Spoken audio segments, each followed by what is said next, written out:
अगर सिर्फ लोगों की गरीब लोगों का रोजगार इन्वॉल्व है या फिर बहुत बड़े बड़े, ऐसा तो नहीं है ना स्मगलिंग सारे के सारे गरीब लोग तो नहीं कर रहे हैं, बड़े बड़े माफिया और बड़े बड़े स्टेक होल्डर्स इसमें इन्वॉल्व होते हैं, उनका स्टेक इतना ज्यादा इन्वॉल्व है कि उनका इन्फ्लुएंस इतना ज्यादा होता है कि वो इसको रिवर्स नहीं होने देते। आप मुझे एक बात बताएं, ये जो बड़ी गाड़ियां होती हैं टेम्पर नंबर प्लेट की, ये कैसे इंपोर्ट होती है पाकिस्तान में? गाड़ी आ रही है कोई अब ये गरीब आदमी का धंधा तो हाँ, गरीब आदमी का धंधा तो नहीं है ना। हाँ, एग्जैक्टली, ये गरीब आदमी का धंधा तो नहीं है ना सर। तो ये मेरा सवाल है। अच्छा सर, इस पर एक आखिरी चीज़ आप लोग बिल्कुल मिस कर देते हैं। पाकिस्तान में 4.5 टन गोल्ड की कंजम्पशन है। 4.5 टन साल की गोल्ड की कंजम्पशन है, जो गोल्ड मार्केट में नया आता है। ठीक है, एक तोला भी इंपोर्ट नहीं होता। ये कहाँ से आता है?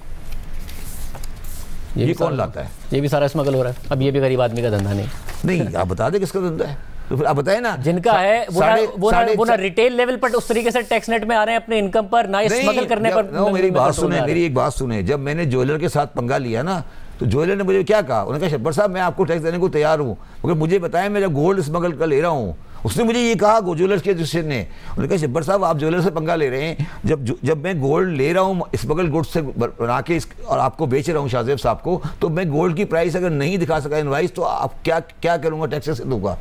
जो एक गोल्ड की दुकान में गोल्ड बिक रहा है नया सेट, उसका गोल्ड कहाँ से आ रहा है? वो कहाँ से गोल्ड ला रहा है? 4.5 टन की इंपोर्ट है पाकिस्तान में गोल्ड की। तो 4.5 टन का गोल्ड, वो सारी दुकानों में गोल्ड के सेट रखे हैं, इनका गोल्ड कहाँ से आया है? अच्छा, वो आप कहानी क्या पेश करते हैं जी, मेरी पुरानी अम्मा का गोल्ड था, मैंने पिघला लिया, मगर ये बकवास है। तो वो 4.5, जब उनको हम कहते हैं टैक्स दो, वो कहते हैं हम देने को तैयार हैं, पर मुझे ये बताइए कि जब मेरे पास गोल्ड की रसीद ही नहीं है, तो मैं कैसे गोल्ड आपको टैक्स दे दूंगा ज्वेलर्स को? इसलिए सबसे कम टैक्स जो आ रहा है रिटेलर में, वो ज्वेलर्स से आ रहा है। Jewellers are one of the retailer जो बिल्कुल तकरीबन टैक्स नहीं देते, क्योंकि उनके पास कोई इनपुट की एडवाइस ही नहीं। इन्हें क्यों नहीं रोका जा सकता? इनकी कौन सी लॉबी है? नहीं, इनकी लॉबी उल्टी है ना, इनके पास गोल्ड की इनवाइस नहीं है ना।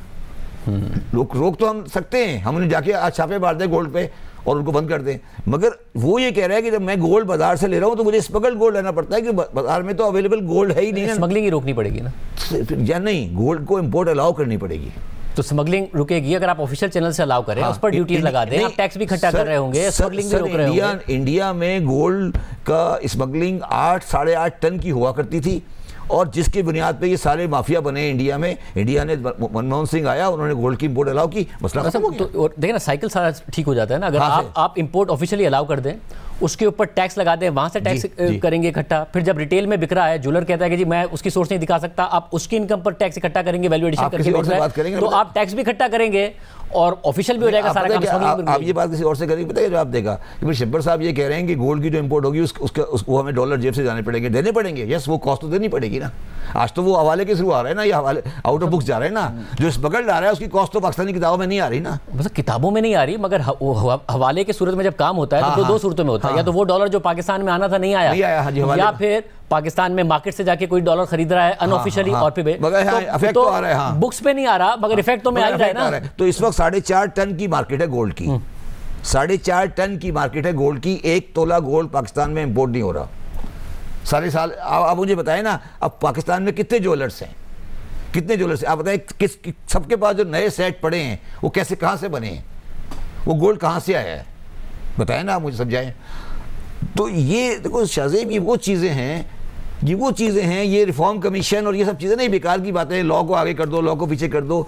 ये पाकिस्तान के टैक्स सिस्टम के वो होल्स हैं या वो सब्जेक्ट्स हैं जो हम टैकल नहीं करते।